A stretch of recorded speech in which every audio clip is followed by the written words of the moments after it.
UP के मुख्यमंत्री योगी आदित्यनाथ और आरएसएस प्रमुख मोहन भागवत के बीच मीटिंग हुई। लखनऊ के निराला नगर स्थित आरएसएस दफ्तर में दोनों नेताओं की मीटिंग हुई।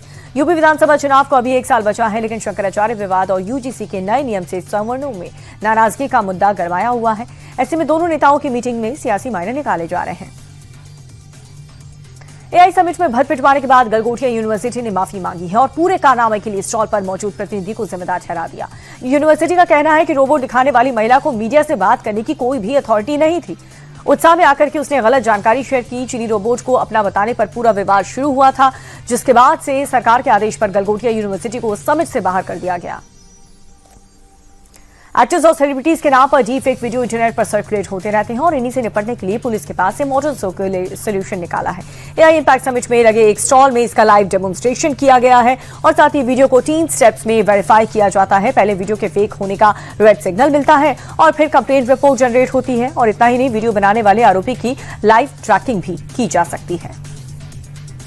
बीजेपी अध्यक्ष नितिन नवीन असम के दौरे पर पहुंचे। चुनावी तैयारियों का जायजा लेने के बाद उन्होंने कार्यकर्ताओं में जोश भरा। उन्होंने हर बूथ पर 50% से ज्यादा वोट खींचने का लक्ष्य रखा। उन्होंने कहा कि कांग्रेस ने वोट के लिए असम का इस्तेमाल किया है, लेकिन बदले में असम की जनता को कुछ नहीं दिया। नितिन नवीन ने कहा कि कांग्रेस आज बौखलाई हुई है क्योंकि बीजेपी सरकार ने उनके घुसपैठिए बचाव प्लान की हवा निकाल के रख दी। नोएडा सेक्टर 63 के घर में सिलेंडर ब्लास्ट के बाद अफरा तफरी मच गई। वीडियो में छत पर लोगों की भीड़ दिख रही है। आसमान से हर तरफ धुआं छाया हुआ नजर आया और इसी बीच सीढ़ियों के सहारे 15 लोगों को रेस्क्यू करके काफी मशक्कत के बाद निकाला गया। लीकेज के बाद हुए सिलेंडर ब्लास्ट में ये लोग घर में फंस गए थे। दमकल के पहुंचने पर सभी का रेस्क्यू हुआ और आग भी बुझा दी गई। यूपी के संभल में जिला अस्पताल में जंग का अखाड़ा बन गया और ये वीडियो देखिए, दोनों ही पक्ष कैसे एक दूसरे पर टूट पड़े। जिसके हाथ में जो आया उठाकर के दूसरे पर वार किया। महिलाएं एक पुरुष के बाल खींच रही हैं, 2 महिलाएं जमीन पर गिर गईं। दरअसल राशन कोटे को लेकर के 2 परिवार के बीच झगड़ा हुआ। 7 महीने से मायके में रह रही पत्नी को लेने अस्पताल पहुंचे पति पर ससुराल पक्ष ने हमला कर दिया। पुलिस के पहुंचने पर हालात को काबू में कर लिया गया। संभल में तेंदुए के आतंक से गांव वालों के बीच दहशत बच गई। वन विभाग की टीम तेंदुए की तलाश कर रही थी और साथ ही सनाल गांव के लोग अपने घरों में ही डर के साए में जी रहे थे।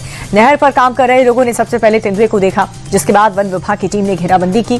खेत में तेंदुए के पैर के निशान पाए गए। वन विभाग की टीम ड्रोन की मदद से तेंदुए का पता लगा रही है।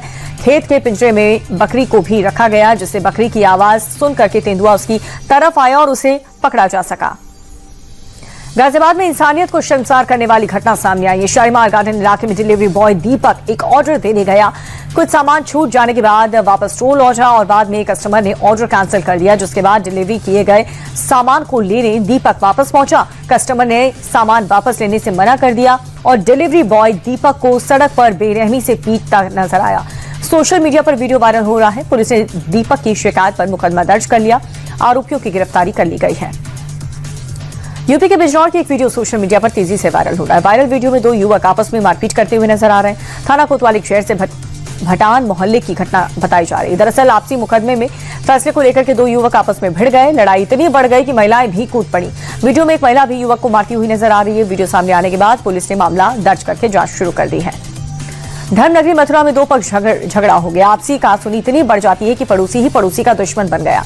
एक दूसरे पर पत्थर लाठी से हमला कर दिया। मारपीट में एक पक्ष 5 लोग घायल हो गए हैं। मौके पर पहुंची पुलिस ने घायलों को अस्पताल में भर्ती करवाया। पुलिस ने मौके से 5 लोगों को हिरासत में लिया है और अब पुलिस मामले की जांच में जुट चुकी है। डॉक्टर रोहित शेट्टी के घर पर फायरिंग मामले में मुंबई क्राइम ब्रांच को बड़ी सफलता हाथ लगी। पुलिस ने मुख्य शूटर के पास से वारदात में इस्तेमाल हथियार को बरामद कर लिया। हथियार को जब्त करने के बाद फोरेंसिक के पास भेज दिया गया। आपको ये भी बता दें कि फायरिंग केस में मुख्य आरोपी को पुलिस हरियाणा लेकर के गई थी, जहां से हथियार की बरामदगी कर ली गई।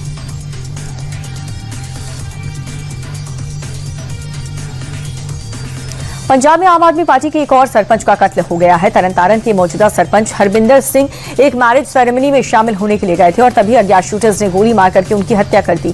3 हमलावरों ने वारदात को अंजाम दिया और इस हमले में सरपंच के रिश्तेदार को भी गंभीर चोट आई। बताते चले कि जनवरी में भी आम आदमी पार्टी के एक सरपंच की इसी अंदाज में हत्या हुई थी। तरनतारन जिले का एक वीडियो सोशल मीडिया पर वायरल हो रहा है। एक शादी समारोह में नोटों की बारिश होती दिख रही है। दूल्हा दुल्हन डीजे पर डांस कर रहे हैं और मेहमान नोटों की बारिश कर रहे हैं। दूल्हा ऑस्ट्रेलिया से कारोबार करता है और सोशल मीडिया पर दावा है कि 8 करोड़ रुपए की बारिश की गई। हालांकि दूल्हे के परिवार वालों का कहना है कि करीब 3 से 4 लाख रुपए ही उड़ाए गए हैं। पंजाब के लुधियाना से एक बेहद हैरान कर देने वाला मामला सामने आया। आप खुद ये वीडियो को देखिए। एक लड़की के सामने दूसरी बुर्का रशी लड़की अचानक से रेलिंग से गिर जाती है। सामने खड़ी लड़की लिफ्ट का इंतजार कर रही है और तभी रेलिंग पर बैठने की कोशिश कर रही लड़की स्लिप हो करके नीचे गिर गई। बुर्के वाली लड़की को अस्पताल ले जाया गया, जहां पर डॉक्टर्स ने उसे मृत घोषित कर दिया। फिलहाल पुलिस सुसाइड के एंगल से मामले की जांच कर रही है। छत्तीसगढ़ के रायपुर में रोजगार की मांग को लेकर के बीएड पास कैंडिडेट्स ने जम करके प्रोटेस्ट किया। इस दौरान पुलिस ने प्रदर्शनकारियों को रोकने की कोशिश की, लेकिन गुस्साई भीड़ मौके पर डटी रही, जिसके बाद पुलिस ने वाटर कैनन का इस्तेमाल किया और कई कैंडिडेट्स को हिरासत में ले लिया।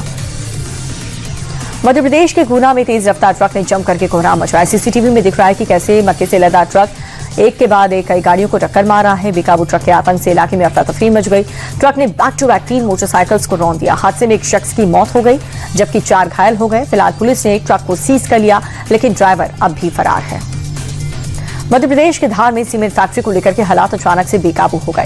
सैंपलिंग के लिए पहुंची टीम पर गांव वालों ने हमला कर दिया। गुस्साई भीड़ ने टीम की गाड़ियों में तोड़फोड़ की और एक गाड़ी को पलट दिया। जानकारी के मुताबिक जैसे ही सैंपलिंग की प्रोसेस शुरू हुई, बड़ी संख्या में लोग इकट्ठा हो गए और प्रदर्शन करने लगे। कुछ देर बाद हालात बेकाबू हो गए। पुलिस ने हालांकि कुछ देर बाद हालात को काबू में कर लिया। हैदराबाद में एक महिला सॉफ्टवेयर एम्प्लॉय की हत्या से इलाके में सनसनी मच गई। महिला के एक्स हस्बैंड पर इस वारदात को अंजाम देने का शक है। जानकारी के मुताबिक महिला का एक्स हस्बैंड उसके घर पर घुसा। चाकू और पेट्रोल कैन लेकर के घुसे शख्स ने घर में आग लगाने की धमकी दी। हालांकि पुलिस ने आरोपी को दबोच लिया और कुछ दिन पहले ही महिला ने डिवोर्स के बाद दूसरी शादी कर ली थी। शक है कि इसी से बौखलाए एक्स हस्बैंड ने महिला का मर्डर कर दिया। केरल में सड़क पर चलती बस में अचानक से आग लग गई। बस में आग लगने से पहले धुआं उठा और फिर आग फैल गई। यात्रियों ने दरवाजे जाम होने के बाद लात मार करके तोड़ा। यात्रियों और स्टाफ की सूझबूझ से लोगों को बचा लिया गया। आसपास के दुकानदारों ने फायर एक्सटिंग्विशर से आग बुझाई। बस में आग लगने के कारण डीजल पाइप फटना बताया जा रहा है और घटना का वीडियो सीसीटीवी में कैद हो गया। स्टाफ और आसपास के लोगों की सूझबूझ से एक बड़ा हादसा टल गया।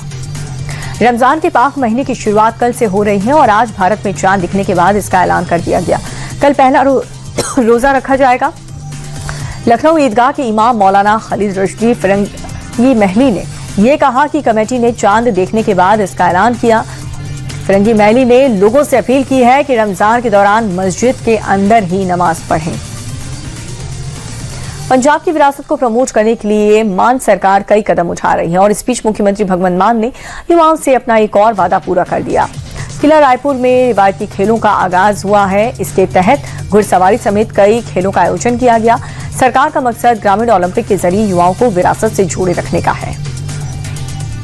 शेयर बाजार में आज फिर से रौनक रही। बैंकिंग और मेटल शेयर्स में आखिरी समय की जबरदस्त खरीदारी की बदौलत सेंसेक्स और निफ्टी लगातार तीसरे दिन बढ़त के साथ बंद हुए। सेंसेक्स करीब 283 अंक चढ़ करके 83,734 के स्तर पर बंद हुआ। वहीं निफ्टी भी 94 अंकों की तेजी के साथ 25,819 पर पहुंच गया।